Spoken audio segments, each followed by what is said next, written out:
If the particle moves in a straight line with this velocity over here, and we want to show that that particle oscillates between the 2 points, we want to look at the displacement of that particle.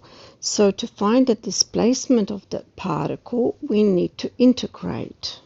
And when we integrate a cos function, we just get a sine function. So we get a sine t. But we also have to add a constant to it.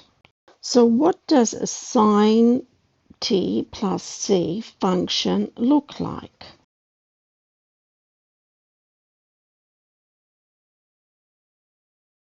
At the origin, when time is 0, we find that this would be sine 0 plus c, which means that it is equal to c.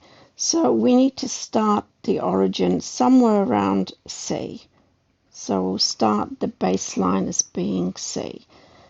And we know that the displacement is maximum at pi on 2, because in a unit circle, the maximum is going to appear at this point here at pi on 2, and the minimum is going to occur at 3 pi on 2.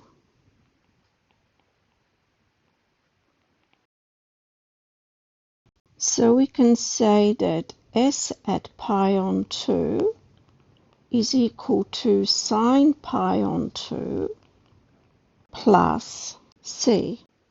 And that should give us an answer of 1 plus c. And so as I draw my sine wave around here, I know that this place is going to be, that the maximum here is going to be at c plus 1.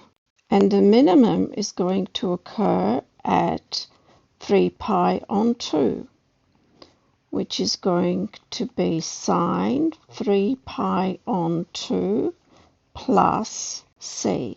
And that is negative 1 plus c. So the displacement here is going to be c minus 1. And so we've shown that the particle oscillates between c plus 1 and c minus 1. Now to show the distance between these 2 points, all we need to calculate is that vertical distance between c plus 1 and c minus 1. So distance between the 2 points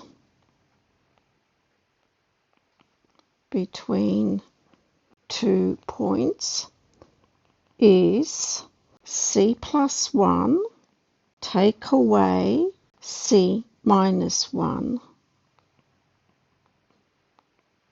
And that is going to be, so that's the distance, and that is going to be c plus 1 minus c plus 1. The two c's cancel out and we get 2. And that is meters, because the distance is meters.